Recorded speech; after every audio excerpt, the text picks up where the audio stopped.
Bueno, en cuanto a la clasificación frecuentemente usada, prerrenal, renal y posrenal, que en la prerrenal vamos a tener un daño funcional. Por lo general, si la lesión no se perpetúa en el tiempo, va a ser funcional. Entonces, por definición, si nosotros revertimos o mejoramos esa perfusión renal, la función renal se debería recuperar completamente y rápidamente.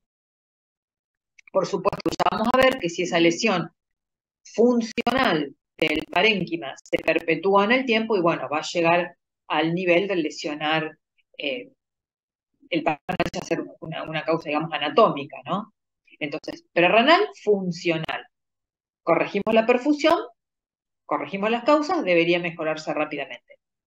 Parenquimatosa ya hay una lesión anatómica, ya no es funcional, de cualquier parte del riñón, que puede ser los glomérulos, los túbulos, los vasos, el intersticio, bueno, de cualquier sector o todos juntos a la vez, ¿no? Y la obstructiva, cualquier tipo de obstrucción en la vía urinaria, que podría ser intrínseca o extrínseca, no según la patología, ¿no?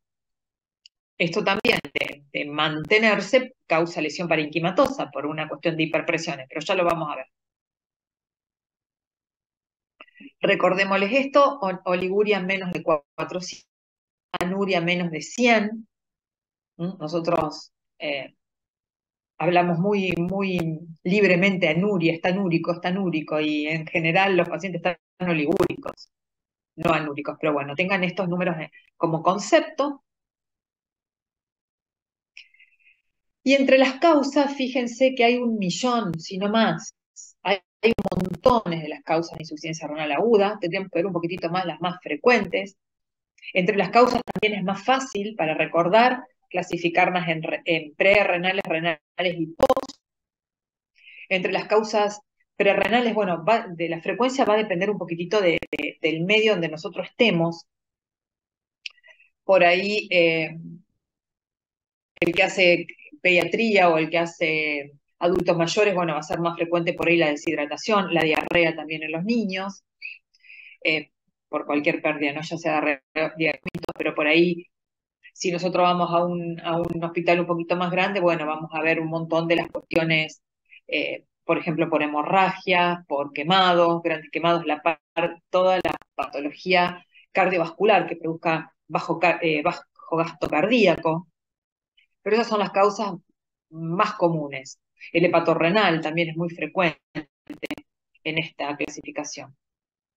De las renales o parenquimatosas, bueno, las podríamos también clasificar en las que afectan la parte de los túbulos y el intersticio, y afectan los glomérulos y los que afectan los vasos. Y de ahí vamos a tener, bueno, de los glomérulos, todas las glomerulopatías, sobre todo las rápidamente progresivas, o para simplificárselas un poquito por ahí, las que cursan más con nefrítico, ¿no? Las paucimunes, las vasculitis, bueno, la por anticuerpos antimembrana basal, no son un montón, la verdad, de las causas glomerulares. Eh, Sobre todo, como les decía, yo les diría que las rápidamente progresivas y eh, las que cursan con nefrítico por ahí serían las más frecuentes para que ustedes lo vayan teniendo en la cabeza. Las túbulos intersticiales también son muchos, antibióticos, tóxicos exógenos, medio de contraste, eh, los antibióticos que le damos nosotros, los AINE, cualquier antibioplásico, montones. Y de las basales, bueno, todas, ustedes la que ya conocen, la PTT, el urémico hemolítico, la hipertensión maligna. También podríamos poner acá los embolismos, que no son muy frecuentes, pero por ejemplo, el embolismo renal, por ahí que podemos verlo en algún nefrótico, sobre todo pediátricos, todas las vasculitis, a veces en la disección de aorta también podemos ver. Y bueno, de las obstructivas, todo, litiasis, tumores, válvulas uretrales, bueno, eso ya más en pediatría, la fibrosis retroperitoneal. Tuvimos un caso hace un par de semanas, un paciente con fibrosis retroperitoneal y, por supuesto, con insuficiencia renal oligúrica por englobamiento de los uréteres, más un tumor renal derecho de células claras. Paciente complejo. Bueno, y le decía la litiasis bilateral o unilateral en el riñón único, ¿no? Que también se ve bastante. Acá le puse un poquito las más frecuentes de nuevo. Las prerrenales por depresión del volumen, por reducción del gasto cardíaco o por vasodilatación periférica. A mí me parece que es la manera más fácil de recordarlas o de recordar algunos ejemplos. Depresión de volumen, cualquier tipo de hemorragia, la diuresis osmótica, la diabetes, ¿no? Vómitos, diarrea, quemados. Tercer espacio, por ejemplo, pancreatitis, nefrótico. Por reducción del gasto cardíaco, insuficiencia cardíaca, shock cardiogénico, el taponamiento cardíaco. Y vasodilatación periférica, bueno, también frecuente la sepsis, la anafilaxia, etc. De los renales, de la causa renal, si les resulta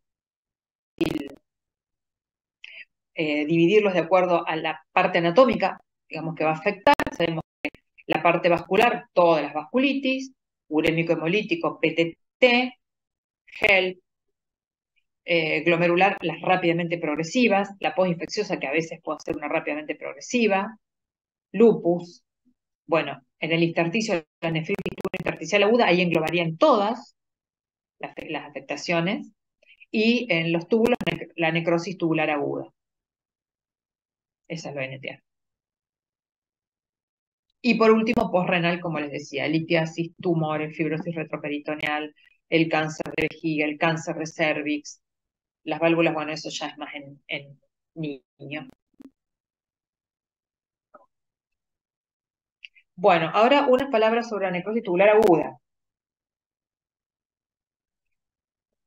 Recuerden que la necrosis tubular aguda es un término anatomopatológico.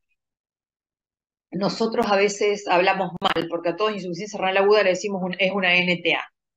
Pero en realidad, para asegurar que es una NTA, deberíamos tener la biopsia, porque es un término anatomopatológico, que describe que hay necrosis de de las células tubulares, y luego apoptosis, y a veces eso produce una especie de obstrucción intratubular, que después se recobraría, porque es la parte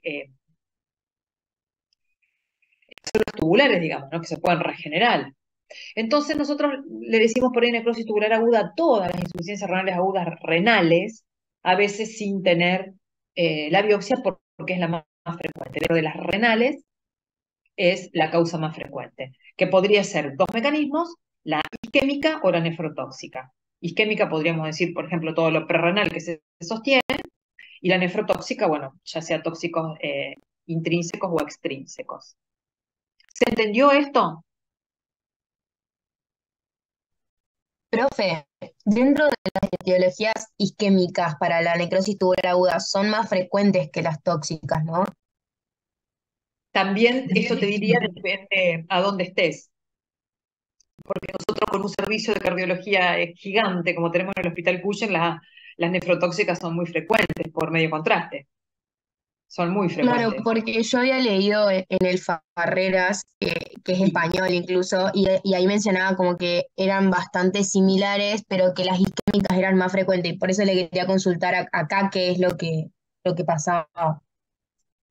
Eh, ya te digo, vos estás en sala general o en terapia intensiva, son casi todas isquémicas. Vos te vas a cardio, son todas nefrotóxicas.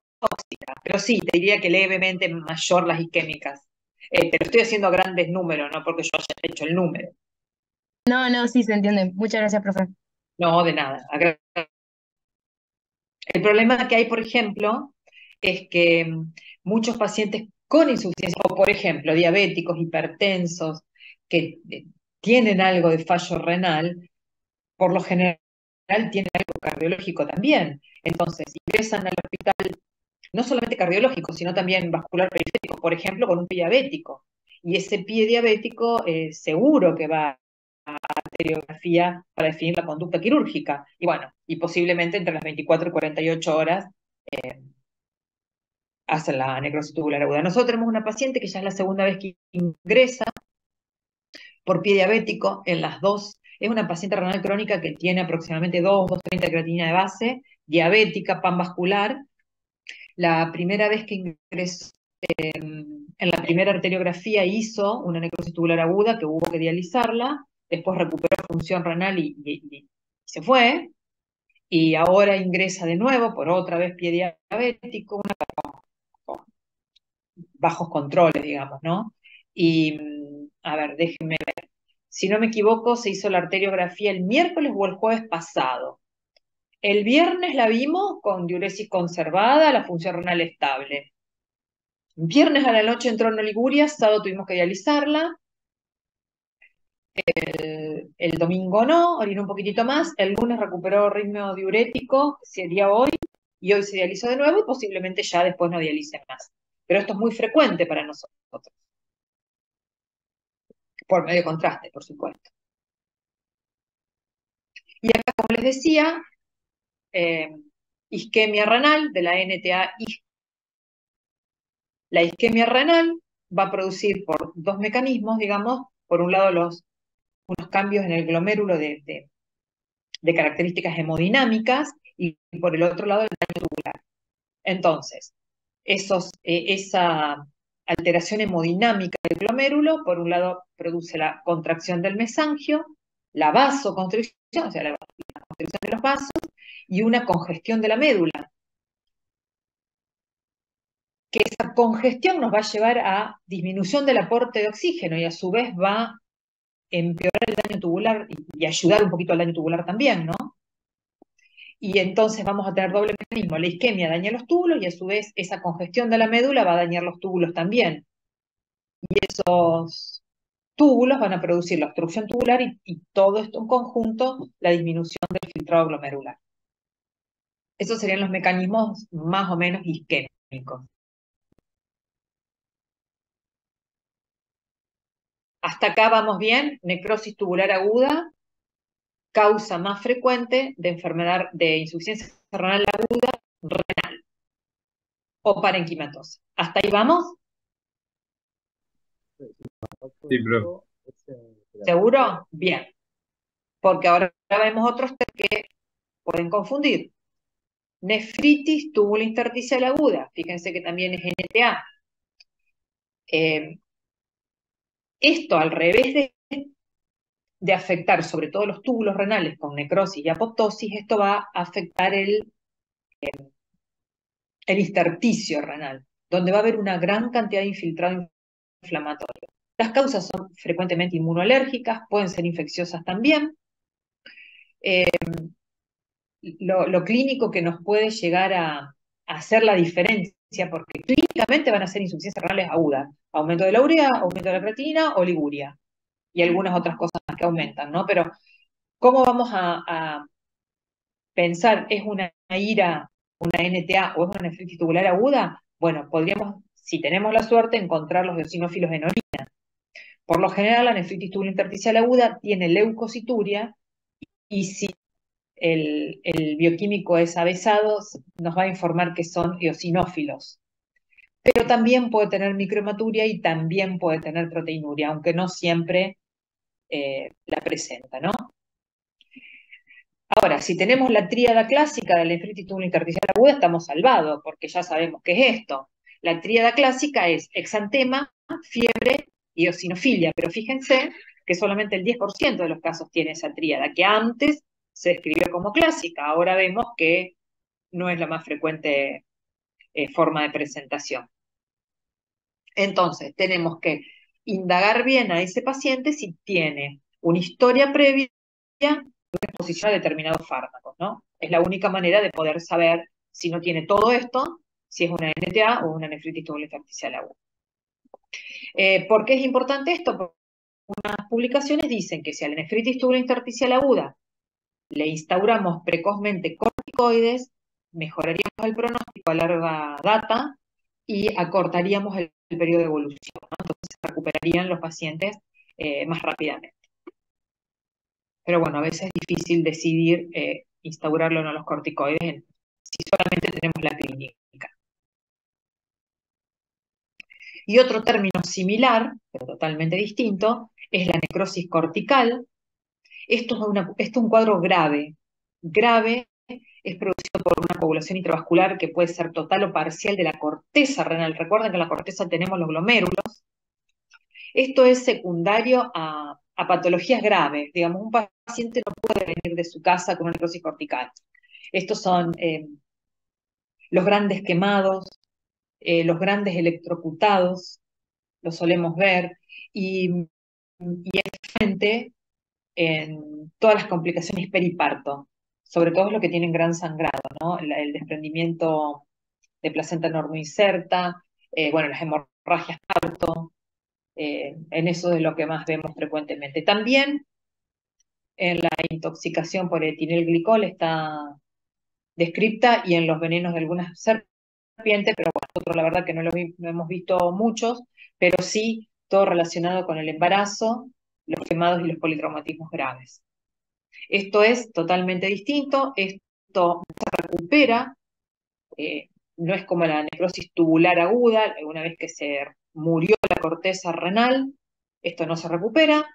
Eh, si es parcelar, puede recuperar algo de la función renal si el paciente sobrevive, porque ya les dije que esto era secundario a cuadros graves, ¿no? A cuadros serios.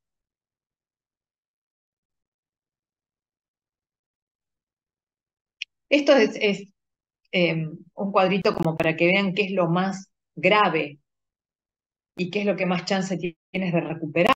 Fíjense que la prerrenal es la que es menos severa y la que más chances de recuperarse tiene. La recuperabilidad acá va de la no recuperabilidad a la sí. Digamos, acá es lo más benigno. Fíjense que la prerrenal casi se recuperan todas. La insuficiencia renal aguda no ligúrica tiene más recuperabilidad que la oligúrica, esto ya lo vamos a ver en el tratamiento, y la necrosis cortical parcial, poquito, y la necrosis cortical total, no. Si el paciente sobrevive, es un paciente que debe requerir diálisis crónica.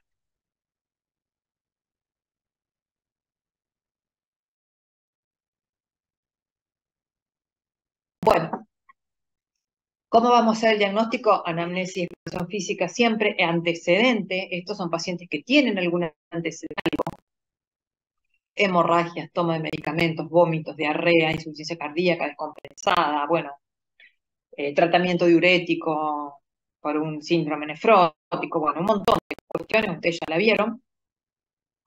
Le vamos a pedir un laboratorio completo con función renal, iono, y en realidad todo esto, ¿no?, que le agregamos nosotros, como por ejemplo proteinograma, frotis de sangre periférica, los anti-ADN, ANCA y demás, es un poco, si no nos queda en clara la etiología de la insuficiencia renal aguda, ya estaríamos haciendo el diagnóstico etiológico. Por supuesto, una orina con sedimento y el ionograma.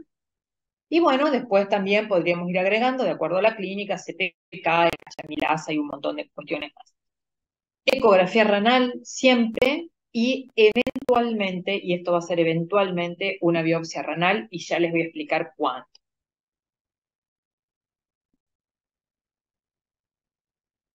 Entonces, ante un fracaso renal agudo, tenemos que ir pensando en varios tipos de diagnóstico para tratar de llegar al etiológico, ¿no? Otra cosa es que la insuficiencia renal aguda es un cuadro serio que requiere internación. Esto sí, un paciente, a ver, salvo que sea un abuelito o un niño que se deshidrató y uno lo puede controlar, pero esto es un cuadro serio, puede variar en minutos.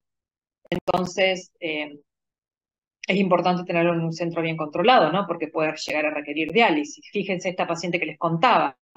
Nosotros hasta el mediodía del viernes la vimos con un ritmo diurético normal y en las horas de la tarde deterioró la diuresis y hubo que dializarla el lunes. Entonces, primero el diagnóstico sindrómico, ¿es agudo o es crónico? ¿O es crónico reagudizado? ¿Funcional? ¿Cuánto? Ahora los vamos a ver con qué hacemos el diagnóstico funcional.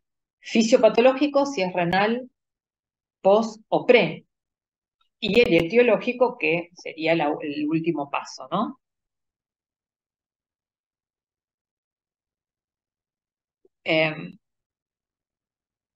Esto sería la evolución normal o habitual, esa es la palabra que no me salía, de la necrosis tubular aguda. Nosotros deberíamos tener, bueno, el daño prerrenal, donde se inicia la insuficiencia renal aguda, con un montón de cuestiones, ¿no? Hipoxia, daño microvascular, la obstrucción de los túbulos y demás. Se va a extender de acuerdo, el tiempo de extensión va a ser de acuerdo a un montón de cuestiones de qué paciente tenemos, de cuál fue la etiología y demás, de la rapidez del tratamiento. Va a tener un tiempito que va a ser el mantenimiento, por lo general acompañado de oliguria, por lo general, y después la reparación de estas células, que, bueno, ahí coincide clínicamente con la recuperación del por lo general, ¿no? Puede ser que el paciente no haya dejado de orinar nunca, entonces esa recuperación la vamos a ver con mejoría de la creatinina, con el paso de los días. Eso sería algo habitual de la necrosis tubular aguda. El sindrómico, volvamos acá atrás, perdón, agudo crónico.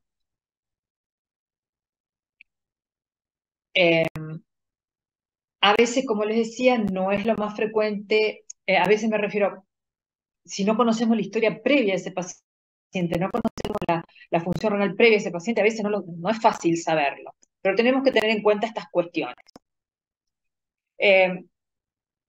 Si esto se desarrolló en días u horas, es algo agudo. Eso es el más fácil de los casos.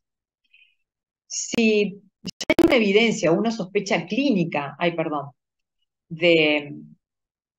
o el paciente o los familiares refieren, por ejemplo, en el caso de un ancianito, de que viene hace varias semanas deteriorando la función renal, bueno, vamos a pensar en algo subagudo. Y es un paciente que ya se conocía renal, que por lo general asocia otra patología en ese momento, ahí pensaremos en una enfermedad renal crónica o en algo crónico.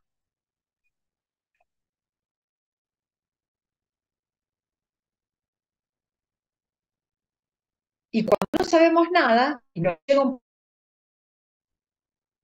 que la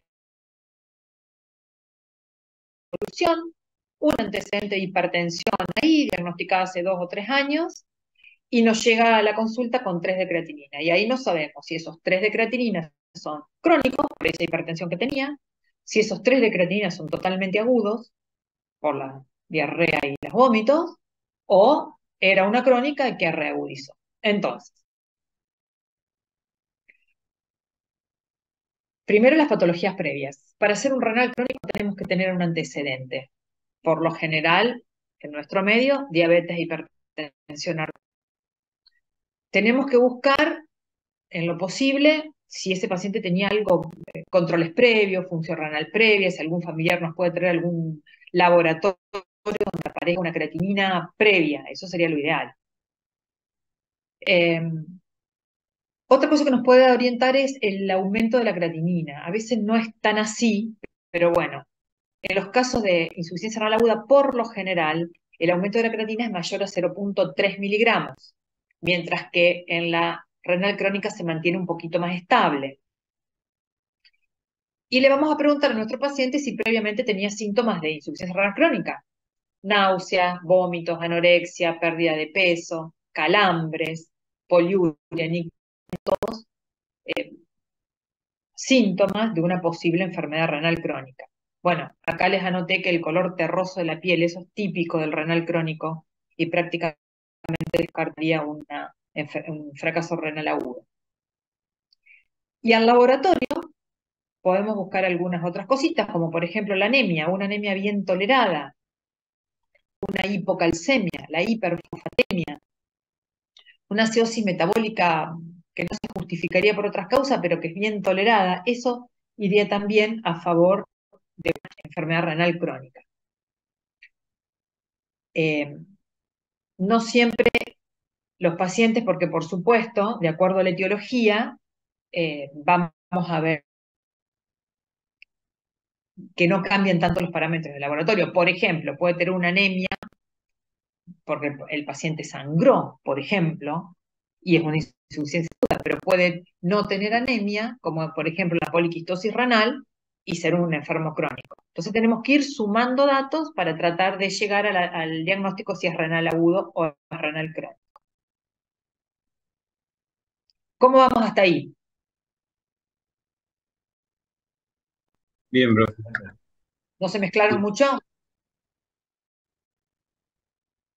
Bueno, y en cuanto al diagnóstico funcional, Profe, tenemos...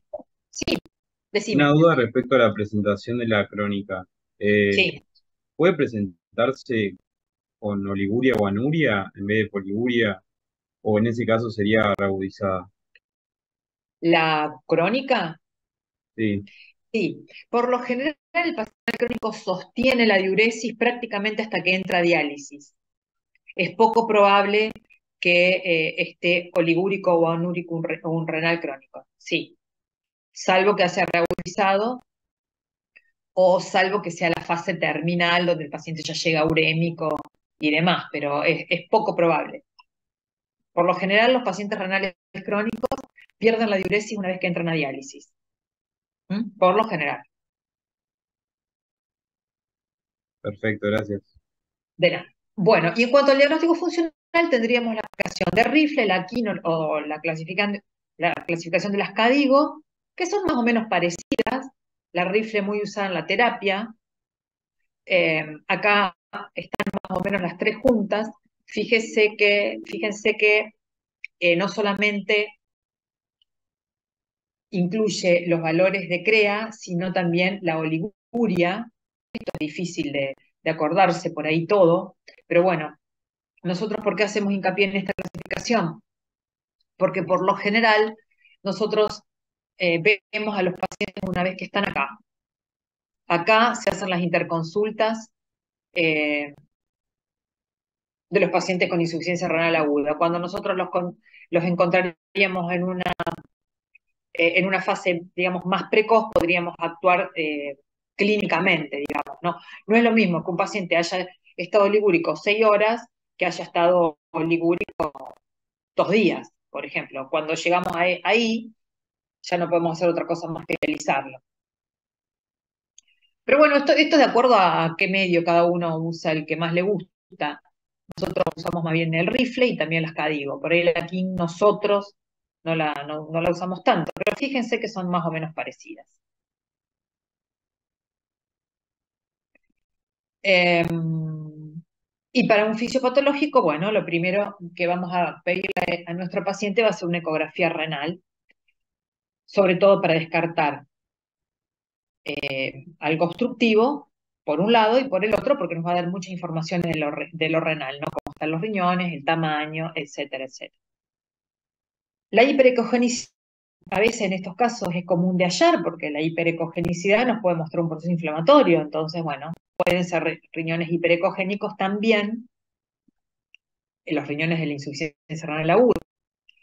Eh, y el tamaño renal, ustedes ya saben, si es un riñón chiquitito, disminuido de tamaño hiperecogénico, bueno, nos va a hablar de algo crónico, ¿no? Y después, bueno, si no fuera así, tenemos que ir descartando otras cosas. Recordemos, las enfermedades renal crónicas con riñones normales, amiloidosis, poliquistosis renal, ahí vamos a ver los quistes, y bueno, la diabetes en las primeras etapas.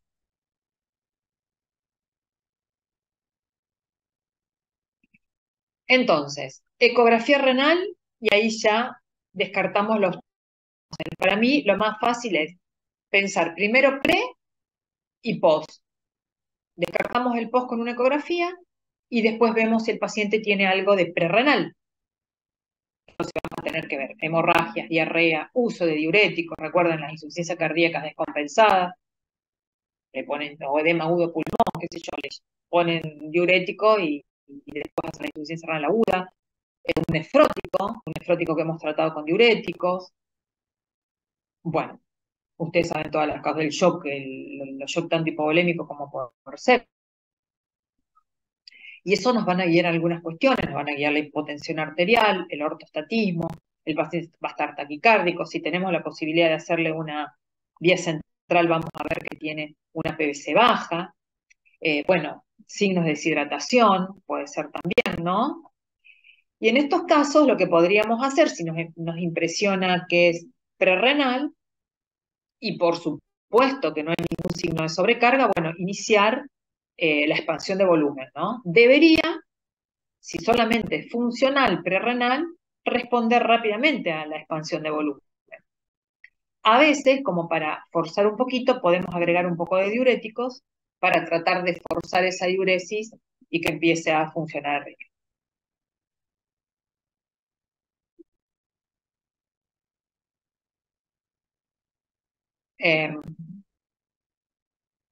Entonces, bueno, como les decía, si nosotros expandimos la creatina a descender y el paciente aumenta la diuresis, si está oligúrico, bueno, ahí ya tenemos prácticamente la confirmación que es una necrosis tubular aguda isquémica, ¿no? Sería la respuesta al tratamiento. Si no, ya tendríamos que pensar en una glomerulopatía. Cualquier glomerulopatía, la nefritis tubulointersticial aguda, la enfermedad tromboembólica más rara, una vasculitis, ahí ya sería renal, ¿verdad? ¿Se entiende? Entonces vamos por los extremos. Pre y post primero. O mejor dicho, post primero y después pre. Y si ya descartamos lo pre y lo post, nos vamos a ir a la renal.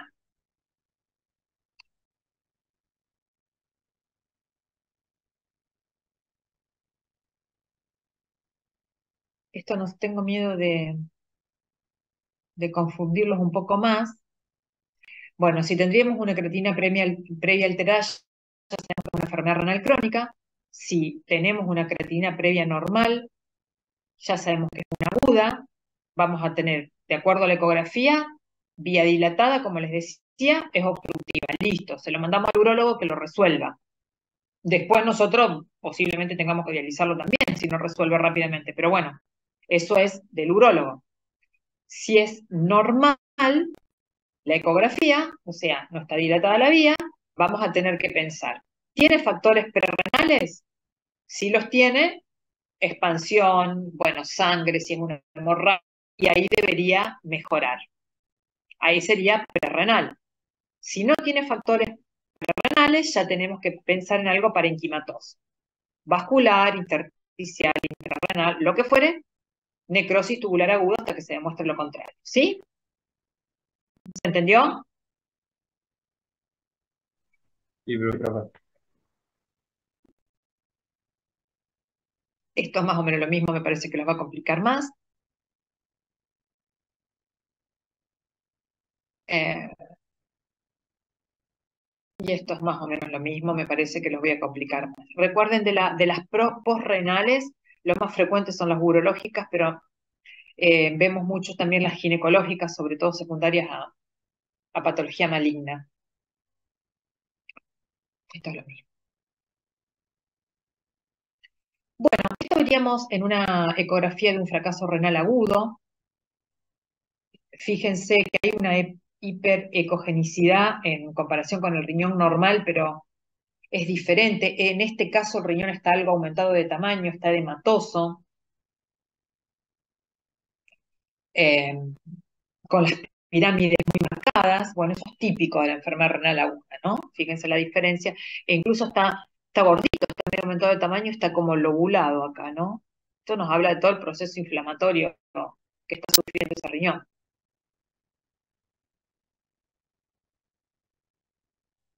Y acá, de acuerdo a lo que encontremos, en el sedimento nos puede llevar alguna etiología posible. Si nosotros en el sedimento urinario vamos a encontrar hematíes, ya tenemos que ir pensando o proteínas, también leucocitos, en algo glomerular, ¿no?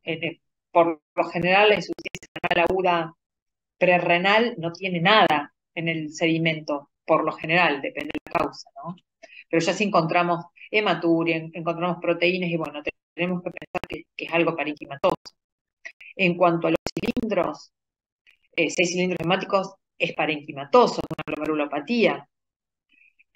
Los cilindros pigmentados lo podríamos encontrar en la necrosis tubular aguda, sobre todo en la fase poliúrica, lo mismo que los hialinos.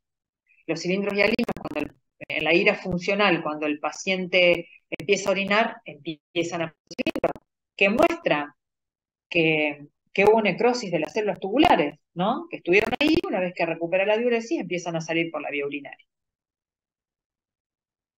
Podemos encontrar hemoglobina, en los casos de la rhabdomiólisis, o hemoglobina en una SIL. Otra cosa que nos sirve para hacer un diagnóstico entre la prerrenal y la posrenal, acá dice personal y no sé por qué yo no lo pude cambiar, pero es prerrenal, son los índices urinarios. Todos esos índices nos van a guiar si nos da más para prerrenal o para renal. Ahora, en la práctica, si nosotros le hacemos todos los índices, y si ustedes tienen la posibilidad de ir a la sala de clínica médica algún día y leer las carpetas, ustedes van a ver que los pacientes clínicos le hacen todos los índices cuando hay una insuficiencia renal. Creo que es para, qué sé yo, para entrenamiento, para decirlo, no, para práctica.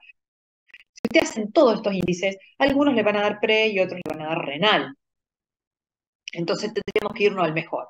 Para nosotros, el sodio urinario y la fracción de excreción de sodio serían las más seguras, ¿no? Entonces, ante una insuficiencia renal aguda, tenemos que pedir el sodio urinario.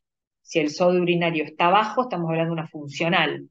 Los riñones detectan que está pasando algo, tienen hipoflujo, retienen sodio, vamos a encontrar sodio bajo en la orina. Si ya está lesionado el parénquima, no lo va a poder hacer y vamos a encontrar sodio normal o alto en la orina. Entonces recuerden, el mejor parámetro es la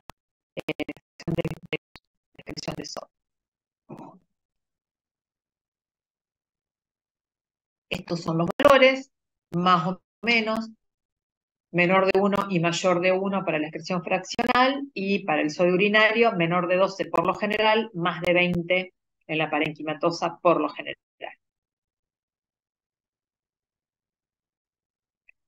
Y bueno, y como les decía, la insuficiencia renal aguda es una patología potencialmente seria. Si, creo que, no sé si esto viene después, no, bueno, después lo charlamos.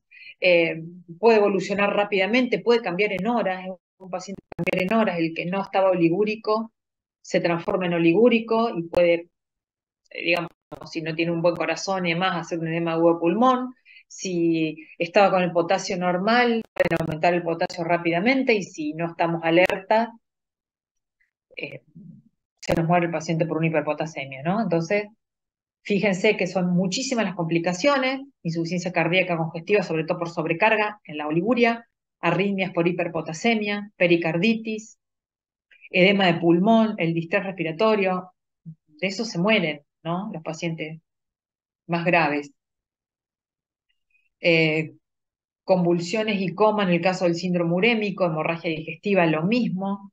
Bueno, mayor predisposición a infecciones, mayor tendencia al sangrado, esto sobre todo por una disfunción plaquetaria que tienen los renales, y bueno, la pérdida de peso, que en todo este contexto sería lo de menos, pero sí desnutrición.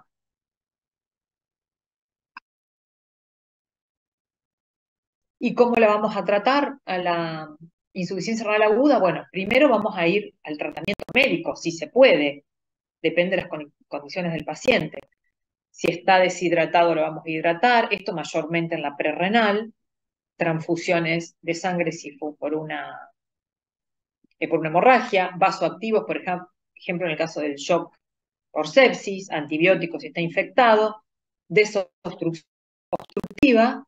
Eso es lo primero que tenemos que hacer, más allá del estado general del paciente. Si tenemos que terminar el diálisis, no, pero bueno, si fuera por ejemplo, una prerrenal pura, solamente hidratándolo debería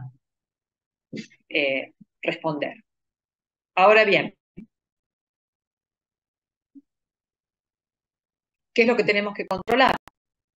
Un balance hidrosalino estricto, medir exactamente los ingresos y los egresos.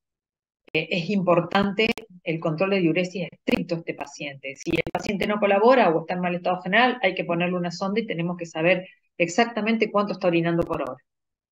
La diuresis ideal sería mayor de 600 mililitros para tratar de evitar la oliguria. Siempre la insuficiencia renal aguda oligúrica tiene peor pronóstico y mayor morbo y mortalidad que la no oligúrica. Entonces tenemos que tratar de, si es oligúrica, convertirla en no oligúrica.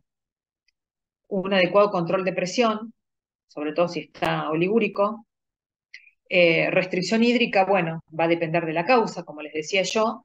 Le vamos a indicar ya la dieta con bajo contenido en proteínas y en potasio, darle un aporte calórico adecuado, sobre todo en los pacientes sépticos que vemos que lo dializamos, lo dializamos, lo dializamos y permanentemente tienen ureas altas por el hipercatabolismo.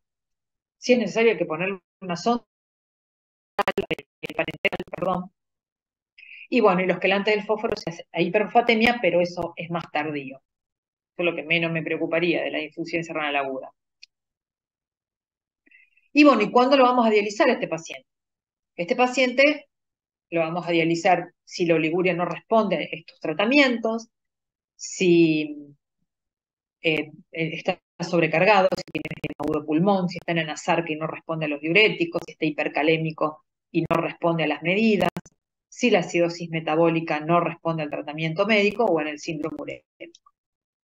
Lo que sí quiero que tengan en cuenta es que es un paciente que cambia en horas. Y por ahí la tranquilidad nuestra la da la diuresis. Si el paciente orina y tiene un buen ritmo diurético, es menos probable que se sobrecargue, es menos probable que haga el edema o pulmón y es menos probable que haga una hipercalemia. El resto se puede manejar médicamente. Entonces, ¿cuáles serían las indicaciones de la diálisis en insuficiencia renal aguda? Todas estas. Una uremia mayor de 2, la creatinina sérica mayor de 10.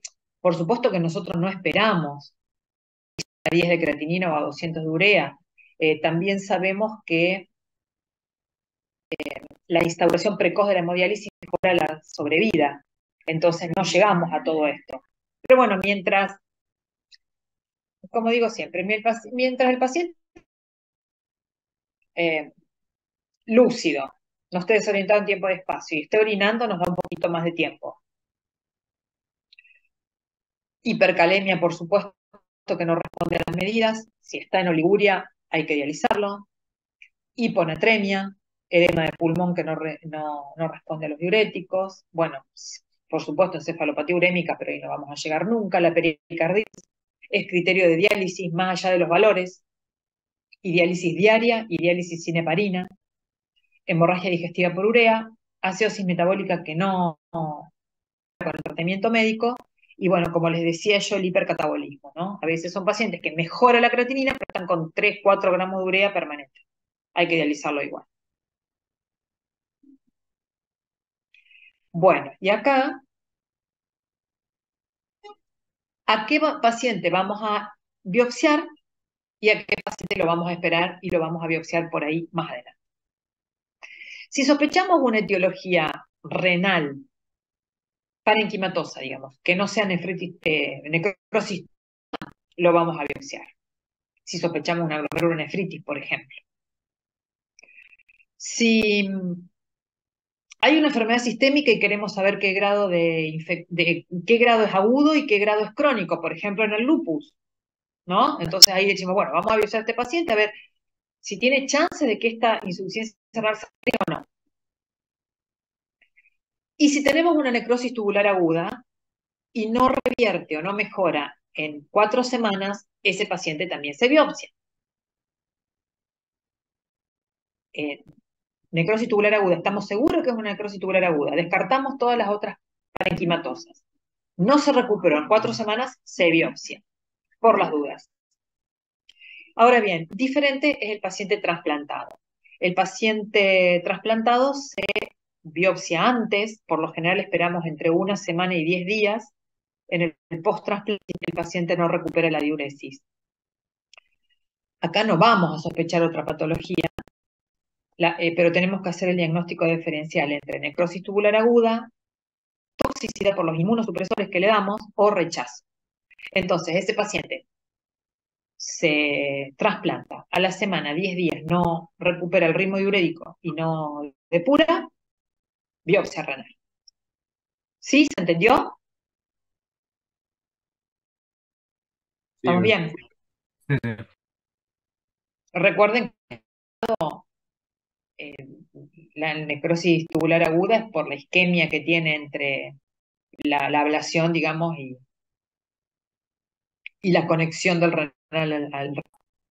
Bueno, ahora ya hay otros marcadores de daño renal que se están usando en algunos países, acá todavía no podemos, que es la cistatina C sobre todo, la beta 2 micro, bueno, y la NaGL, la molécula de daño renal, la KIM-1, también se está estudiando un montón, pero bueno, nosotros por ahora no tenemos acceso a estas, pero como para que ustedes la conozcan y sepan que funciona y que se están usando en otros países. Creo que esta es la última. Ah, no. Bueno, la insuficiencia renal aguda, yo sé que hay un libro de ustedes que dice que las obstructivas son raras, pero la verdad que no son tan así. Fíjense que la de la comunidad, el 70% son pre y el 17% post. La importancia es que complica un gran número de porcentajes de los pacientes internados, sobre todo por la isquemia, la sepsis, sobre todo en nuestro medio, ¿no? Los fármacos, los medios de contraste. Si vamos a una terapia intensiva va a ser multifactorial, va a estar más relacionada con el fallo multiorgánico. Y si ustedes van a leer sobre mortalidad, van a ver que, de acuerdo a lo que lean, ¿no? Pero hay algunas mortalidades que dicen 15% y otras hasta el 75-80%. Y eso va a depender del medio donde se mida, ¿no? Porque si vamos a hablar de una de la comunidad, bueno, un 15% podría ser mortalidad. Pero si nos vamos a una terapia intensiva, esperen que voy a parar esto que están insoportables hoy. Ahí está. Si vamos a una terapia, vamos a ver que la mortalidad es muy alta. Más del 50% digamos, oligúrica más mortalidad que no oligúrica, requerimiento de diálisis más mortalidad que, que no, y la instauración precoz menos mortalidad que la instauración tardía, ¿no? Y bueno, lo que tiene de bueno todo esto es que por lo general la recuperación es completa, es potencialmente reversible, ¿no? Todo va a depender de la patología que la causó y del riñón que teníamos antes. Hay un porcentaje, igualmente, de pacientes con riñones sanos que después de hacer una insuficiencia renal aguda no recuperan la funcionalidad y quedan con un daño renal crónico de cuantía variable, ¿no? Depende de la etiología. Y algunos no se recuperan nunca y van a necesitar diálisis crónica. Este sí creo que ya es el último. Oh, chico, ¿por qué le puse tanto? Este es un cuadrito de diagnóstico que me pareció interesante, pero decimos ahí más o menos lo mismo, ¿no? Con la historia clínica vamos a descartar un montón de cuestiones. De acuerdo al tiempo, vamos a seguir, ¿no? Menos de 15 días, de 15 días a 3 meses, puede ser una subaguda rápidamente progresiva y más de 3 meses una renal crónica. Bueno, de acuerdo a los parámetros funcionales, recuerden laboratorio y el ionograma urinario, vamos a saber si es funcional o establecida y de ahí lo vamos a seguir estudiando. Recuerden que la mayoría que cae en la renal, si descartamos la NTA, y lo primero que tenemos que descartar o tratar de hacer el diagnóstico es de alguna glomerulopatía. Y bueno, ahí sería el más rápido. Y ahora sí llegamos a la última. ¿Dudas?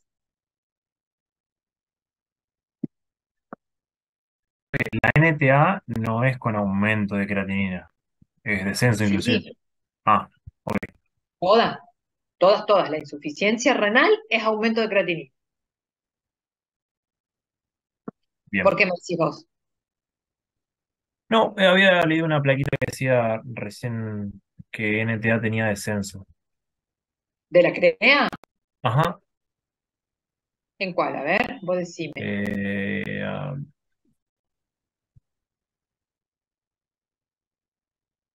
la anterior. ¿Acá? Más, ¿O para atrás? ¿Ahí? para No. atrás, una menos. No, para atrás. En diagnóstico sindrómico me parece que era. ¿Acá? Bueno, la verdad que no lo veo, pero había visto que decía descenso y le iba a No. preguntar. Sindrómico. Estoy tratando de buscar. Acá. Horas o día. No. De todos modos, más allá de la placa, entonces es siempre bueno. Siempre con aumento. Lo que podés decir nuevos es esto, la velocidad de aumento de la creatinina, para hacer uno de los diagnósticos diferenciales entre... Puede ser. Eso me podrías haber dicho vos, pero si no, no se me ocurre. No, siempre vamos a tener... para tener insuficiencia renal tenemos que tener aumento de la CREA, Sí, sí, sí. si no, no es insuficiencia renal. ¿Mm? ¿Están bien en esto? ¿Están Profe, hemodinámicamente compensados? Sí. y para por ejemplo, la reposición de volumen en la prerrenal, Sí. ¿hay alguna elección en particular, fisiológica o serrín o algo en particular que se prefiera? No, va a depender de la etiología del paciente. Si es un vómitos y deshidratación, bueno, vamos a poner solución fisiológica, le podemos alternar con glucosado, por ejemplo, sobre todo si el paciente estuvo vomitando mucho y sin comer. No, las otras soluciones las usamos más en pacientes chocados, por ahí, pacientes sépticos, cuando necesitamos un poco aumentar el volumen intravascular. Pero por lo general, si es prerrenal, con una buena hidratación y con por ahí un empujoncito con furosemida, con eso arranca. Si no arrancan en unas horas, a ver, vos llegás y te encontrás a tu paciente que parece una prerrenal y está oligúrico, y lo empezás a hidratar. Lo empezás a hidratar, no responde, le podemos poner un poco de diurético. No responde y bueno, no lo hidrates más, porque si no va a responder en unas horas, lo más probable es que lo hagamos, nosotros le hagamos un edema agudo de pulmón. Entonces son pacientes que se tienen que ir controlando de hora a hora. Poner, a ver, hidratación a 40 gotas, porque está hipotenso, está taquicárdico, tiene presión venosa central baja, y me voy a mi casa y vuelvo al día siguiente y controlo, porque seguramente van a estar en edema agudo de pulmón. Entonces, hidratación unas horas. No responde y el paciente nos da, o sea, mejoramos la presión, mejoramos la PVC, etcétera. Le podemos poner un poco de furo. No responde en 2 o 3 horas y bueno, listo, cortemos todo, ese paciente es candidato a diálisis. ¿Sí? Bien, profe, gracias. Muy bien, no de nada. Bueno, y si seguimos con la enfermedad renal crónica, que tiene el mismo nombre, pero eh, son parientes lejanos, para decirlo de alguna manera. Esta diferencia de la otra, recuerden que la otra es el deterioro brusco de la función renal. Esto es un deterioro gradual y progresivo. Esto es lento, progresivo, en el plazo de meses o años. Recuerden la diabetes y la hipertensión, que va a producir una lesión, que esto sí es estructural, siempre, irreversible. Entonces, si nos vamos a la insuficiencia renal aguda, eh, deterioro brusco, potencialmente reversible, y que alguna podría ser funcional. Bueno, ninguna de esas tres cosas la va a tener la enfermedad renal crónica. Acá se van a mezclar un poquito, pero tratemos de hacerlo, por eso se dice cortito, hacerlo lo más fácil posible. Si conocemos a nuestro paciente y nosotros recibimos un paciente con creatinina alta y vemos que esa creatinina está estable durante 2 semanas aproximadamente, 15 días, y el paciente no está oligúrico, y bueno, ahí tendríamos que pensar que es crónico. ¿Se entiende? Porque si fuera una insuficiencia renal aguda, o iría mejorando o iría empeorando. Entonces no tenemos historia. El paciente ingresa con 3. Durante 15 días la creatina se mantiene en 3 y bueno, eso es crónico casi seguro. Ahora bien, ¿cómo más podemos hacer diagnóstico de cronicidad? Con un filtrado menor a 60 mililitros minuto. Crónico.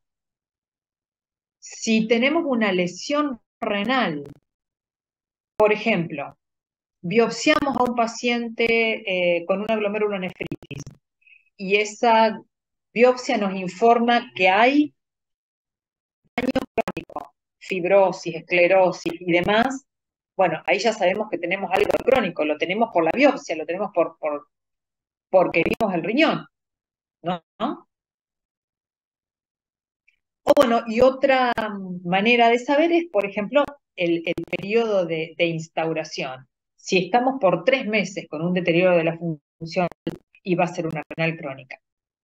Ahora bien, si nosotros recibimos un paciente de los nuestros, el Cushing grave, que lo tenemos que dializar por cualquier motivo, y ese paciente no recupera la función renal, y lo tenemos dializando 3 meses y no recupera la función renal, y bueno, ahí ya sabemos que es crónico, que la lesión que le hizo la enfermedad renal aguda ya se cronificó y no se va a recuperar. ¿Se entendió? Esto es medio complicado. Pregunten, ¿Hasta chicos. cuánto tiempo podemos esperar para considerar que cronificó? 3 meses. 3 meses. Ah, perfecto. Por lo general, al mes lo biopsiamos. Que eso ya nos va a dar muchas pautas si hay algo crónico, como les dije acá. Esta parte, la lesión renal. Al mes de no recuperación, lo biopsiamos. Si por 3 meses continúa igual, decimos, bueno, no, este paciente ya es crónico, tiene que ir a su centro de diálisis crónica. ¿Sí? Bueno, recuerden que hablamos de calcular el filtrado. Hay un montón de fórmulas. Antes había que juntar la orina 24 horas sí o sí. Se hacía lo que se llamaba el UP, lo urinario sobre lo plasmático.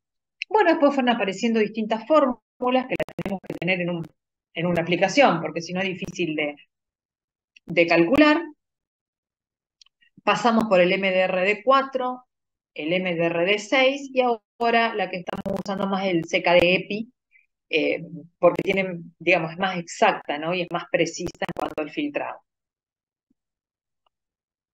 El MDRD4 usa... Profe, disculpe, le hago una consulta. ¿Usted nos está pasando un power? ¿Usted no lo están viendo? No, por eso No, le profe. pregunto si estábamos mostrando el power de enfermedad renal crónica, porque nosotros quedamos en la última diapositiva de enfermedad de insuficiencia renal Ay, aguda. pero mirá, pongo dejar de compartir, porque se supone que estoy compartiendo. ¿Para qué lo pongo de nuevo? Lo saco y lo pongo. Vamos a ver ahora.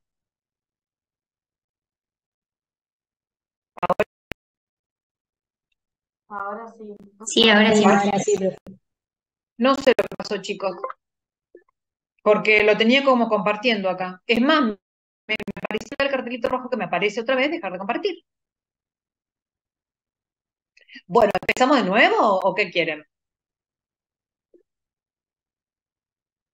¿Esto les quedó claro? No, sí, profe, íbamos bien, así que...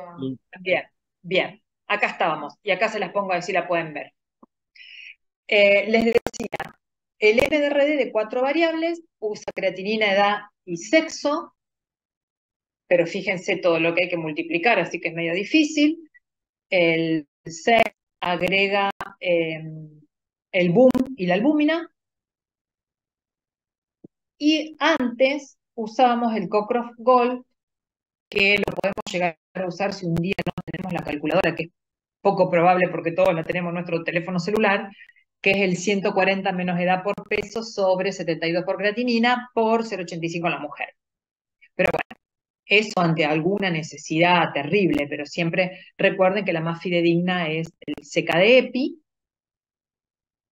Ahora, ¿qué pasa? Todas estas fórmulas tienen limitaciones, entonces no es lo ideal usar estas fórmulas en menores de 18 o pacientes muy grandes, mayores de 70.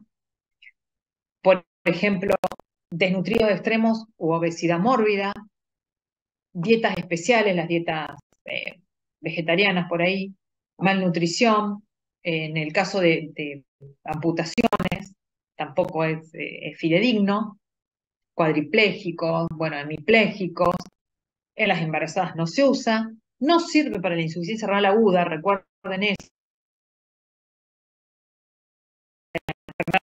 porque no nos sirve, eso cambia todos los días,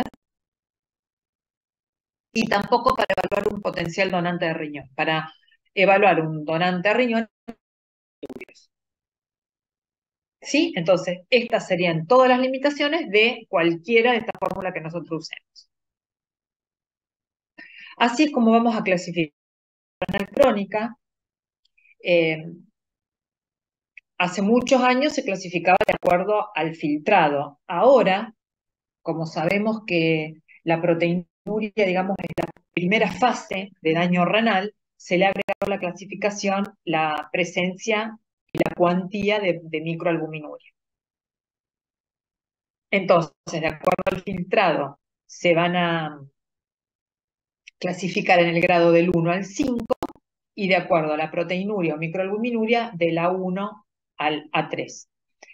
Fíjense lo poquito que tendríamos de zona verde, digamos, de zona normal, de zona sana, sin microalbuminuria, con un filtrado mayor de 90 o con un filtrado de entre 60 y 90, sobre todo si un paciente añoso.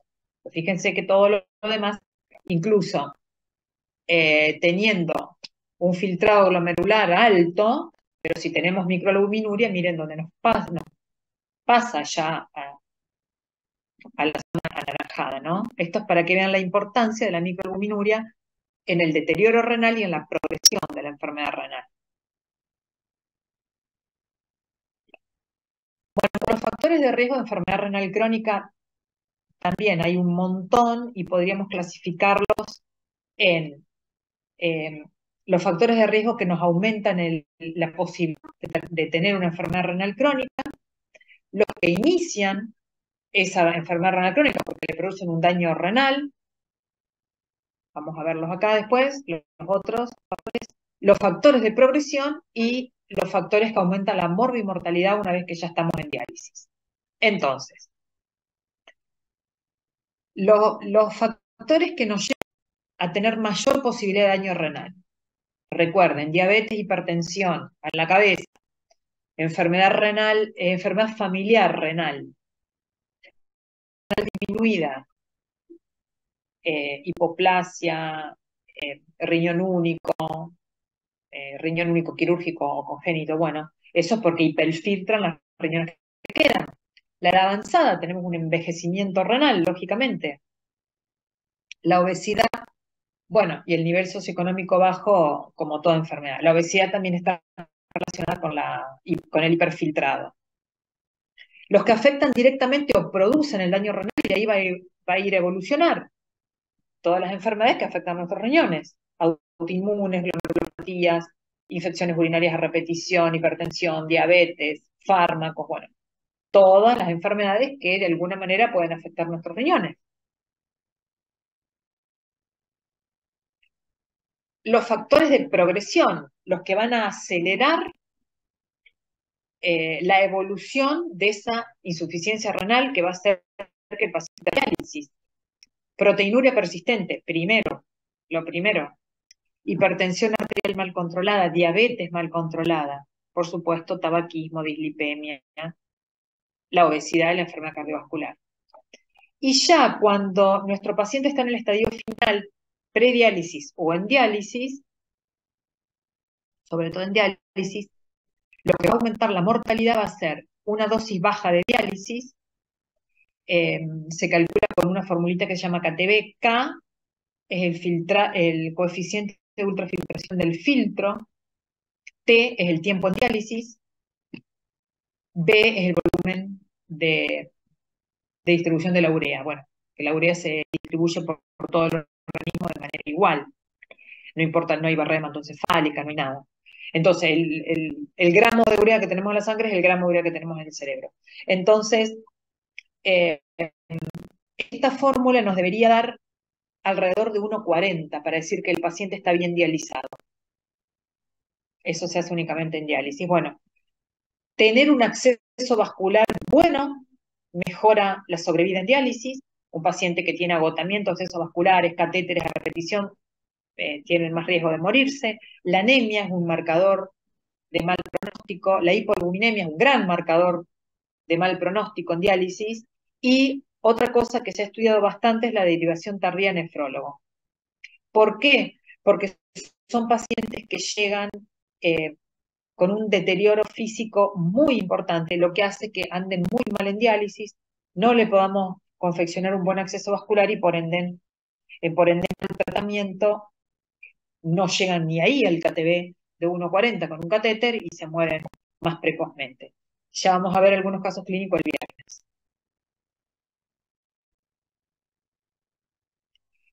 Bueno, ¿qué es lo importante de la clínica de la enfermedad renal crónica? Que la enfermedad renal crónica por lo general es asintomática. Entonces, y como que es una patología que se instaura durante meses o años, nuestro cuerpo se va adaptando. Entonces da, por lo general, síntomas de manera muy tardía. Podemos tener poliuria, podemos tener nicturia, pero la verdad, por ahí si son personas mayores no le prestan atención, y menos si son hombres, porque le echan la culpa a la próstata. Entonces, recién cuando estamos alrededor de 30 a 40 mililitros minuto, ahí donde vamos a tener síntomas que por ahí los pacientes consultan. Anorexia, náuseas, vómitos, pérdida de peso, bueno, el prurito, la anemia, puede ser anemia sintomática. Pero la verdad que muchos pacientes llegan a la consulta ya con un filtrado alrededor de 10 o menos de 10, que lo único que podemos hacer nosotros y no nos queda mucho tiempo para nada. Entonces un paciente que consulta, generalmente porque nos dice, vengo cansado, hace, qué sé yo, jugaba al fútbol, no aguanto un partido, y le sacamos sangre y le tenemos que decir, señor, usted tiene que ir a diálisis. Esa es gran parte de la manera como consultan los pacientes. Bueno, los síntomas son todos estos, sí que son tardíos, son bien tardíos, por lo general no dan síntomas hasta periodos muy avanzados, alrededor de 40 mililitros. Entonces, si tenemos pacientes o somos los médicos de cabecera de pacientes que tienen patologías que pueden enfermar a los riñones, bueno, lo ideal sería que le controlemos su función renal, no solamente con creatinina sérica, sino también con sedimento urinario y proteína urinaria, una detección precoz. Bueno, como les decía, la historia clínica le vamos a preguntar todos estos síntomas que a veces no los tienen. Tenemos que, en la exploración física, bueno, ver el peso, preguntarle si el paciente ha perdido peso o si la ropa le queda más grande. A veces ellos no se pesan, entonces no tienen idea. Controlarle la presión. Por lo general son hipertensos los pacientes renales crónicos y al revés. Los hipertensos terminan siendo renales crónicos y los renales crónicos son hipertensos. Enfermedad cardiovascular, bueno, descartar la parte obstructiva y demás. El laboratorio le vamos a pedir función renal, bueno, un laboratorio muy completo. Le vamos a pedir siempre el metabolismo fosfocálcico, que a veces el metabolismo fosfocálcico nos puede diferenciar entre una insuficiencia renal aguda y crónica. El paciente renal crónico por lo general tiene hipocalcemia, hiperfosfatemia y PTH altas, hiperpara. Y en la ecografía renal, bueno, vamos a encontrar riñones disminuidos de tamaño, por lo general, hiperecogénicos, podemos encontrar riñones Profe, irregulares, ¿puede lobulados. Sí, repetir lo del el ácido- hiperparatiroidismo? por lo general, el paciente renal crónico va a tener una alteración del metabolismo fosfocálcico. Por lo general es hipocalcemia, pueden tener hiper, pero es más raro, hipocalcemia, hiperfosfatemia e hiperparatiroidismo secundario. Entonces PTH es alta. Es otro elemento que tenemos para diferenciar un agudo de un crónico. El fósforo, sobre todo. El calcio, por ahí no lo termina de definir, y la PTH, si es alta, termina de definir un crónico, pero si es baja, no lo descarta. Porque los renales crónicos pueden tener un hiperparasecundario o una enfermedad ósea anémica que cursa con PTH bajas o normales. ¿Mm? Pero si tenemos una PTH alta, ya sabemos que es un crónico. Lo mismo la hiperfosfatemia. La hiperfosfatemia en la insuficiencia aguda es tardía, por eso no la tenemos al principio. Bueno, y les decía que vamos a encontrar riñones pequeños, riñones hiperecogénicos, algunos riñones pueden ser lobulados, cicatrices, de acuerdo a la etiología, ¿no? Pero bueno, hay renales crónicos que van a tener riñones normales o aumentados de tamaño, como la amiloidosis renal, diabetes o la poliquistosis renal, pero bueno, en la poliquistosis vamos a ver todos los quistes. Biopsia. Biopsia renal crónico. Y por lo general no, porque cuando la creatina está muy elevada y los riñones están chicos, esos riñones se achicaron por cicatrización. Entonces, vamos a hacer una biopsia y vamos a encontrar tejido fibroso. ¿Qué nos va a decir? Tejido fibroso compatible con enfermedad renal crónica. No nos va a dar una idea de la etiología. A su vez, el crónico tiene mucho más riesgo de sangrado, por ejemplo, entonces podríamos hacer un desastre si biopsiamos un renal crónico. Entonces, por lo general, los renales crónicos no se biopsian. Y en cuanto al manejo, vamos a tener dos tipos de manejo. Por un lado, el manejo clínico previo a la diálisis, y por el otro lado, el paciente que ingresa a diálisis.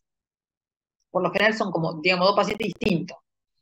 Entonces, antes de diálisis le vamos a indicar a nuestro paciente dieta hiposódica, por supuesto, hipoproteica. Recuerden que la dieta hiperproteica aumenta hace hiperfiltrado, empeora la función renal, y si el paciente está proteinúrico, cuanto más proteínas comemos, más proteína perdemos. Así que hay que bajársela.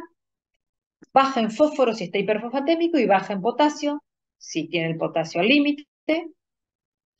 Hay que hacerle controles de la presión arterial, como sea, lo mismo con la glucosa, porque la hiperglucemia y la hipertensión va a hacer que progrese más rápido la enfermedad renal. Buen control de los niveles de hidratación, sin pasarnos para que no se sobrecargue, pero tampoco para que lo deshidratemos al paciente y haga una ira sobreimpuesta. Control de la anemia, evitar los nefrotóxicos, ya sea contraste iodado, pero también los antibióticos, por ejemplo, los fármacos, o ajustarlos a función renal. Tenemos que ir vacunándolo a nuestro paciente. Contra la hepatitis B, sobre todo gripe todos los años, y contra el neumococo. Estos pacientes se tienen que vacunar contra la hepatitis B porque posiblemente ingresen a diálisis, y bueno, es un requisito para que ingresen a diálisis. Y lo ideal es vacunarlos antes porque antes responden más, hacen más anticuerpos. Una vez que el paciente está en diálisis, por lo general requieren una dosis más de vacuna, y un gran porcentaje de pacientes en diálisis se los considera no respondedores. Se le hacen las 4 dosis, se le hacen dosis de refuerzo, hay un esquema propuesto de dosis chiquititas, muy seguidas, subcutáneas, pero bueno, cuando son respondedores, un problema, porque bueno, corren alto riesgo de contagiarse, ¿no? Entonces le vamos a indicar abandono de los hábitos tóxicos, ejercicio físico, la dieta que les conté, la hidratación con mucho cuidado, ¿no? Teniendo en cuenta, evitando la sobrecarga, como les decía, bueno, ahí dice un flujo urinario entre 2,5 litros y 3,5 litros, todos los pacientes son distintos. Vamos a restringirle las proteínas, 0,8 gramos de proteína por kilo por día, es lo que usamos habitualmente. Después, si el paciente está hipocalcémico, le damos aporte de calcio; si está hiperfosfatémico, le daremos quelantes; si está si está hiperfosfatémico, le daremos quelantes; si está hiperpotasémico, le daremos sales de intercambio iónico o diuréticos. Y bueno, y el control del ácido úrico.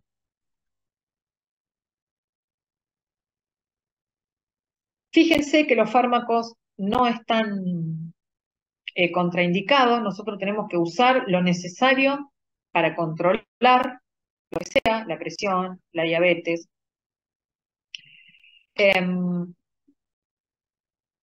Fíjense que los IECA y los ARA no están contraindicados. Muchos retiran rápidamente los IECA cuando el paciente empieza a aumentar la creatinina. No, no es necesario. Es renoprotector, es antiproteinúrico. Podríamos discontinuarlo momentáneamente, por ejemplo, si está hiperpotasémico, pero si no, no es necesario. Lo vamos a usar, les diría yo, de primera. Bueno, si es necesario, le podemos dar furosemida o tiazidas, evitarlo, los errores de potasio, si se puede; si no, no. Para el control de la diabetes, acá tienen un listado de todo lo que podemos usar. La dislipemia lo tratamos como cualquier otro paciente. La cirrosis metabólica está un poquito peleada, no todo el mundo la trata. Y bueno, y la hiperuricemia con alopurinol, como cualquier otro paciente. Eso no habría ningún tipo de problema.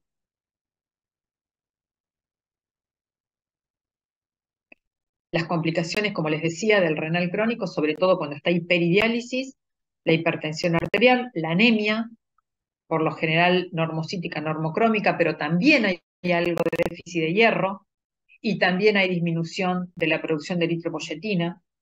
Entonces, para tratarla, lo ideal sería controlar cómo están sus depósitos de hierro, con saturación, ferritina y transferrina, dar hierro y después indicarle la eritropoyetina, ¿no?, que se hace subcutánea. Porque para usar eritropoyetina necesitamos hierro un poquito más alto, entre 500 y 600, ¿no?, de ferritina. Bueno, las complicaciones del metabolismo óseo mineral, complicaciones cardiovasculares, de esto se mueren los renales crónicos; infecciosas, tienen mayor predisposición a infecciones; medio interno, sobrehidratación y algunas.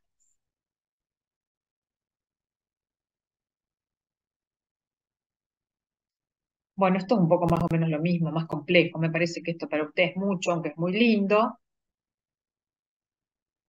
Acá repetimos lo mismo: primera línea, IECA o ARA para la presión alta. Podemos usar la espironolactona con mucho cuidado, controlándole el potasio. Furosemida no hay problema por lo general, salvo en los pacientes por ahí ancianitos, que hay que tener cuidado con que no se deshidraten y hipopotasemia.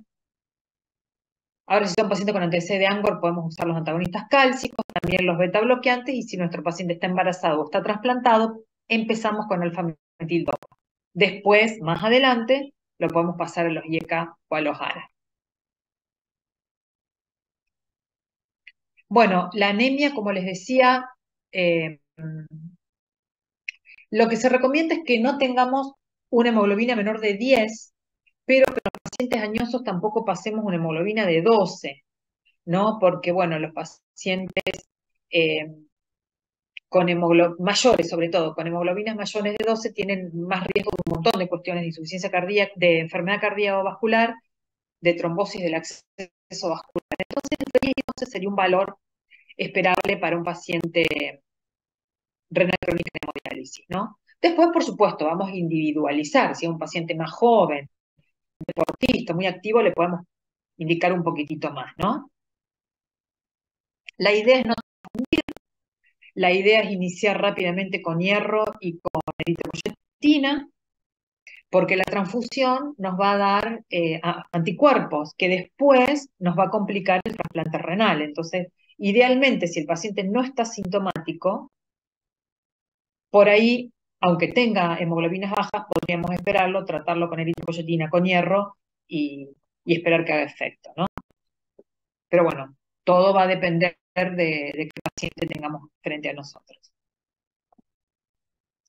Recuerden no pasar los 13 de hemoglobina. Llega un momento que nuestro paciente va a requerir diálisis o tratamiento sustitutivo renal.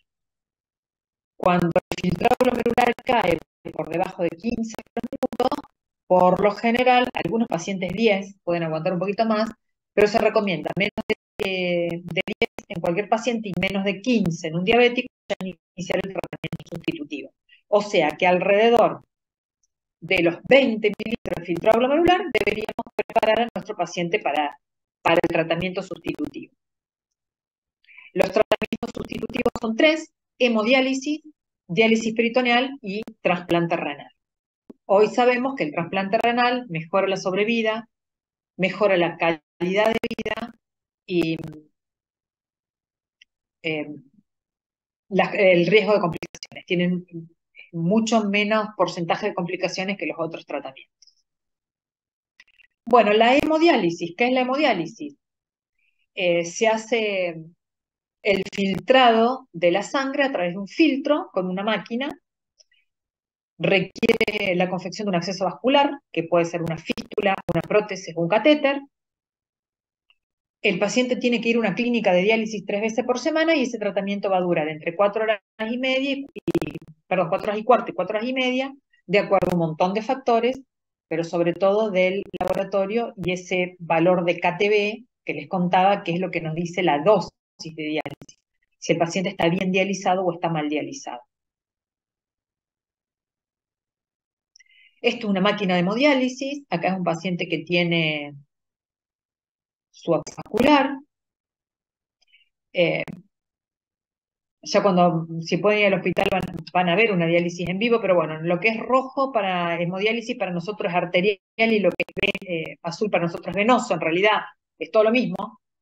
La sangre va a salir por acá, va a hacer una serie de caminitos, va a ir al filtro que está acá, que ustedes no lo ven, ahora se lo puse como esquema, y después va a volver al organismo por otra aguja.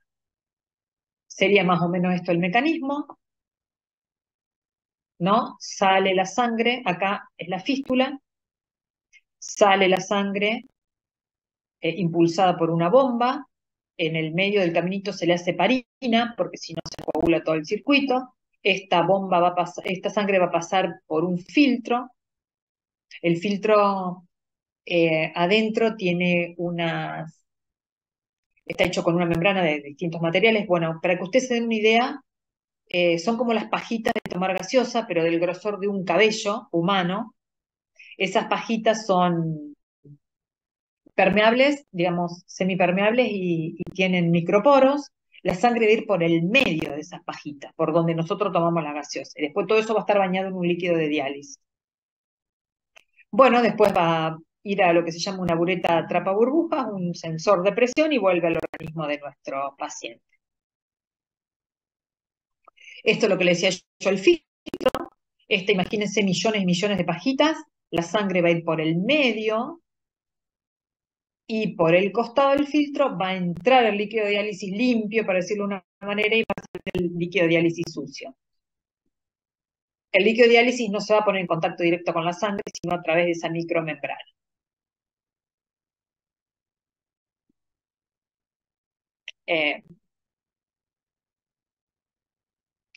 Si nosotros lo vemos de esta manera, sangre, líquido de diálisis, membrana semiporosa al medio. Algunas sustancias van a pasar por difusión, únicamente por gradiente de concentración, por ejemplo el potasio.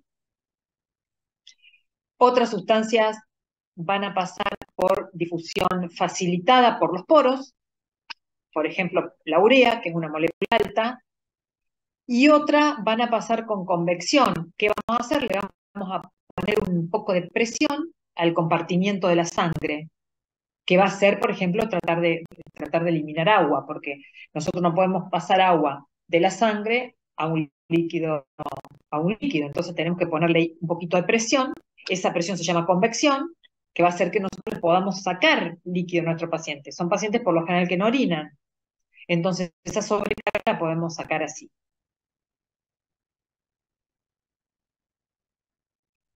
Bueno, ¿cuál es el riesgo en estos casos? Recuerden que esto es líquido de diálisis y acá hay unos poros y una membrana semipermeable, entonces nos tenemos que asegurar que el agua sea ultra pura, que no tenga contaminantes. Estos son los contaminantes más frecuentes.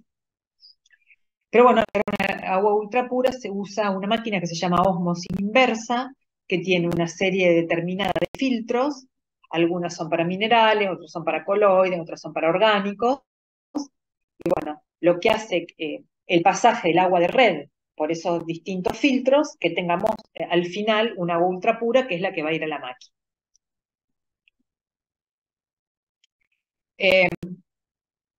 La diálisis y este contacto permanente que tiene la sangre del paciente con la membrana de diálisis, con el placo de las guías,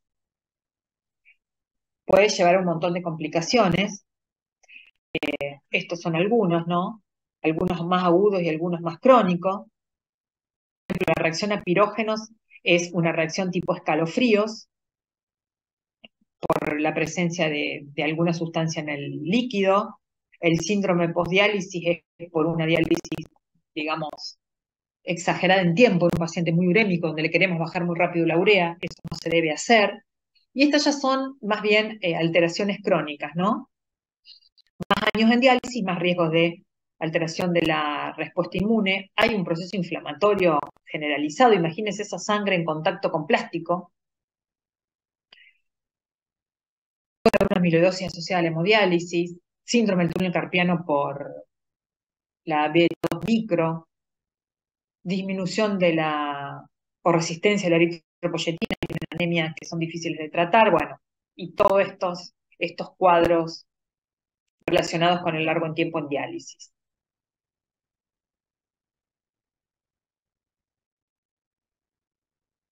Bueno, esto lo vamos a pasar porque ya no están cansados. Estos son las posibilidades de acceso vascular definitivo. Podemos tener un paciente con una fístula, que es la unión quirúrgica de una arteria con una vena. ¿Qué va a hacer esto? Que la sangre de la arteria siga su recorrido y parte de ese flujo pase a la vena. Esa vena se va a ir dilatando, va a ir fortaleciendo las paredes y en la vena se van a pinchar, se van a poner dos agujitas para hacer la diálisis. Esa unión quirúrgica puede ser término-terminal, látero-lateral, puede ser acá, radiocefálica, puede ser húmerocefálica, bueno, eso lo va a decir el cirujano vascular de acuerdo al paciente y a los vasos del paciente, pero en el caso que el paciente no tenga buenos vasos, entiéndase diabéticos, pacientes añosos, podemos recurrir a una prótesis, que es un plástico, un tubito de PTF, se llama, donde un extremo va a ir a una arteria, el otro extremo va a ir a la vena, va a pasar lo mismo, la sangre de la arteria va a pasar por acá. Esto por supuesto que es subcutáneo, y lo que se va a pinchar es la prótesis, ¿no? No se va a pinchar el vaso de un paciente. El problema que tiene la prótesis es que si se infectan más, se tapan más. Si se infectan, no llegan los antibióticos y por lo general si se infectan hay que sacarla. En cambio la fístula es otra cosa. Se tapan menos, duran más tiempo y si se infectan podían tratarse. Esto es como se vería por fuera una fístula, bastante aneurismática. Y esto es un catéter semipermanente. Un catéter semipermanente no es un acceso vascular definitivo, se usa únicamente cuando el paciente ya tiene agotamiento de accesos vasculares, dura más que uno transitorio, y bueno, por lo general es subclavio, por lo otro ya está todo agotado. Se le hace un túnel subcutáneo para que salga por debajo o al lado de la tetilla homolateral. Este túnel evitaría que se infecte, ¿no? Que se infecte mucho. Si ustedes alcanzan a ver acá, el paciente tiene una gran circulación colateral, eso ya nos está diciendo que tiene una obstrucción alta, subclavia por lo general, entonces al obstruirse esta zona hace que esos brazos no nos sirvan más para confeccionar los accesos vasculares, entonces tienen que terminar con estos catéteres. Y el catéter transitorio es muy parecido a este, pero no tiene el trayecto subcutáneo. Estos son los que usamos nosotros sin urgencia. Se colocan en la yugular o en la femoral, necesitamos una vena de alto flujo, no usamos más la subclavia porque es estenosa. Esto que nos permite colocarlo y empezar a hacer la diálisis rápidamente, porque si hacemos una fístula, ponemos una prótesis, hay que esperar mínimamente un mes para usarlo. Entonces, si llega un paciente descompensado, que hay que dializarlo urgente, si es una insuficiencia renal aguda, que hay que dializarlo urgente, es un renal crónico que se le tapó la fístula o se le infectó la fístula, colocamos el catéter y lo seguimos dializando por acá. Es un kit, el kit trae el trocar, la aguja donde buscamos la yugular, los dilatadores, una cuerdita de piano que nos va a guiar por la vena, después vamos a colocar este catéter y bueno, trae un kit de un pequeño bisturí para abrir la piel y la aguja con el hilo, para suturar estas dos maripositas, digamos, a la piel del paciente.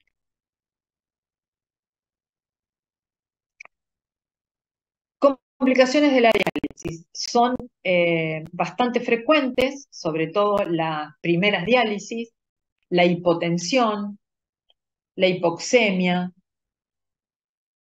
puede ser relacionado a un desequilibrio de diálisis, los calambres, sobre todo cuando el paciente llega al peso seco o trae mucho peso que hay que sacarle, que se nos coagula el circuito si no heparinizamos bien, la fiebre y los escalofríos, que puede ser una reacción a pirógenos, convulsiones. Y les diría yo que si ustedes van a una sala de diálisis donde hay pacientes con muchos años de diálisis, y bueno, los calambres y las complicaciones del acceso vascular son las más comunes, y la hipotensión. Después hay otras complicaciones que son más raras, pero son muy graves, el desequilibrio de diálisis. El síndrome de desequilibrio de diálisis es una... A ver, sucede cuando es un paciente muy urémico, que tiene ureas muy altas, y por lo general esos pacientes se los dializa un ratito.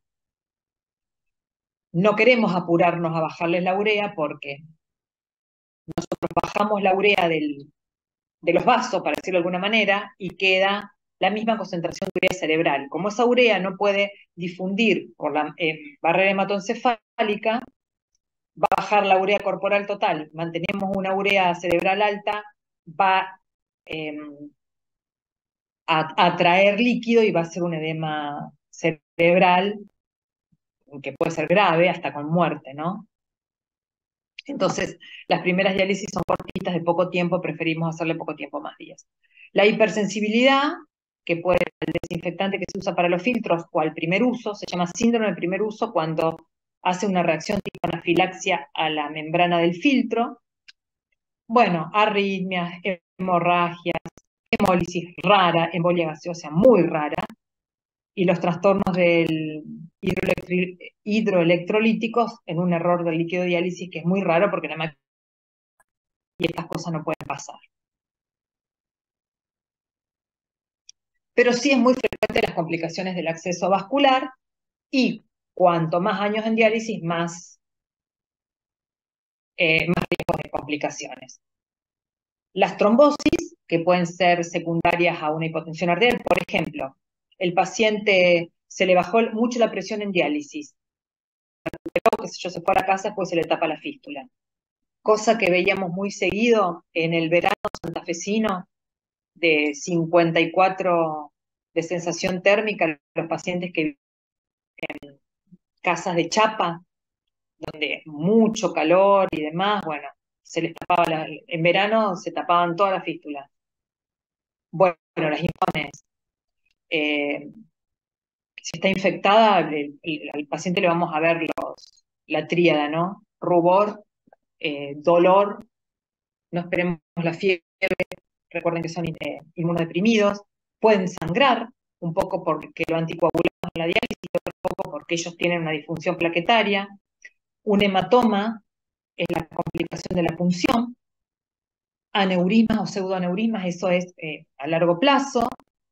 La isquemia de miembros, la isquemia distal por robo y el edema, donde tenemos una estenosis central. Y acá tengo alguna foto. ¿Qué les parece acá esto? Fíjense la mano de la fístula, cómo está en relación a la mano normal.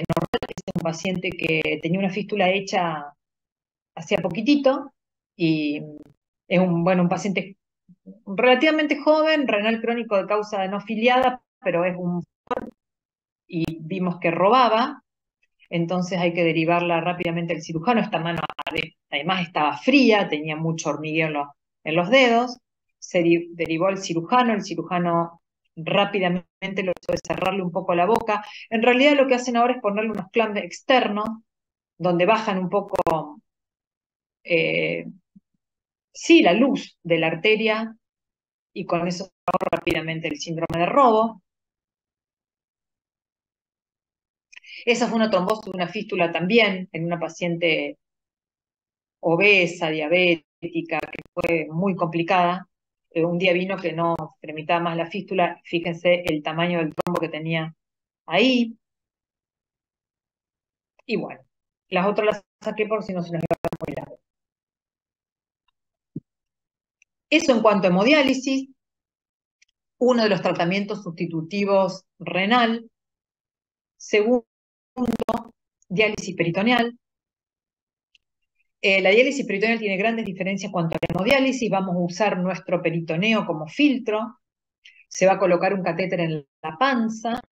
Ahí se va a colocar un líquido de diálisis que va a tener una permanencia dentro de la panza y después eso se va a retirar y se va a volver a poner un líquido limpio. Este tratamiento lo hace el paciente en su domicilio y de lunes a lunes, aproximadamente 4 cambios por día cada 6 horas. ¿No? Acá no es como la diálisis, que el paciente hemo, que va a una clínica 3 veces por semana. Acá se hace el paciente en su casa solito, 4 veces por día, todos los días de su vida. Requiere un aprendizaje de una técnica de lavado de manos que no es compleja y depende también que el paciente, tenga una casa relativamente fácil de limpiar y que cuente con un lugar que pueda cerrar la puerta, que no tenga cortinas, que pueda limpiar el piso y demás, donde pueda hacerse los cambios durante el día, ¿no? La complicación más frecuente de esto es la peritonitis. El problema de la peritonitis es que cada episodio de peritonitis va perdiendo superficie del peritoneo, así que a la larga puede fallar la técnica. Y hay una máquina que se llama cicladora, que se puede usar en algunos pacientes de noche, donde la máquina hace los cambios sola. O sea, introduce el líquido, espera las horas que tiene programado, saca el líquido y vuelve a introducir líquido limpio. Esto sería un esquema más o menos. Fíjense que acá todo lo rojo oscuro es el peritoneo, o sea que tenemos una superficie enorme.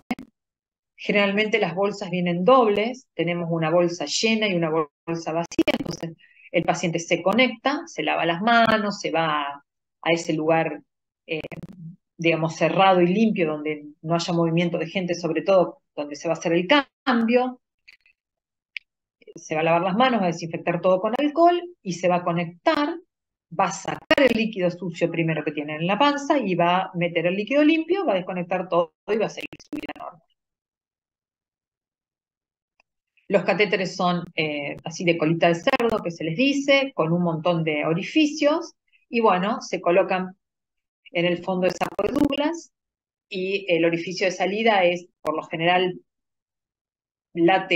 umbilical, y ahí sí queda, y después el paciente lo pone dentro de un cintito y eso no se ve. Y esa es la cicladora. Algunos pacientes la pueden usar, no es para todo el mundo, y algunos, a pesar de que hagan cicladora nocturna, requieren unos, ¿cómo se diría? Unos cambios diurnos porque con eso no alcanza. Y por último, el trasplante renal, bueno, ha aumentado mucho, gracias a Dios, en los últimos meses. Nuestro servicio ya lleva alrededor de 280 y pico trasplantes desde que iniciamos en el Hospital Cuyen. El trasplante puede ser con donante vivo relacionado a donante cadavérico. No está contraindicado en pacientes mayores, cosa que antes sí se hacía. Está comprobado que tiene mejor calidad de vida y tiene mayor sobrevida que en los otros sistemas, sobre todo en la hemodiálisis. Podemos contar con un trasplante anticipado. ¿Eso qué quiere decir? Cuando nosotros vamos siguiendo a nuestro paciente y el paciente tiene un donante vivo, podemos hacer el trasplante antes de que ingrese a diálisis. Y bueno, y las complicaciones con el trasplante renal sería cirrosis tubular aguda, que eso es frecuente. Eso va a depender del TIF, lo que es el tiempo de isquemia fría, o sea, desde se clampea la arteria renal en el donante hasta que se desclampea en el receptor. El linfocele y las fístulas urinarias como un postquirúrgico inmediato. El rechazo humoral y celular es cada vez menos frecuente. La toxicidad por anticalcineurínicos es frecuente, pero no lleva a la pérdida renal. Bueno, los pacientes, sobre todo durante el primer año de trasplante, tienen más predisposición a las infecciones, mayor predisposición a la diabetes post-trasplante por el uso de corticoides, y a largo plazo, tumores y la nefropatía crónica del injerto, que en realidad se comportaría con lo que antes se llamaba rechazo crónico, ¿no? Estos después de años de trasplante, se comportaría como una enfermedad renal crónica. Y si no me equivoco, esta es la última. Sí, señor. Bueno, chicos, me parece que fue bastante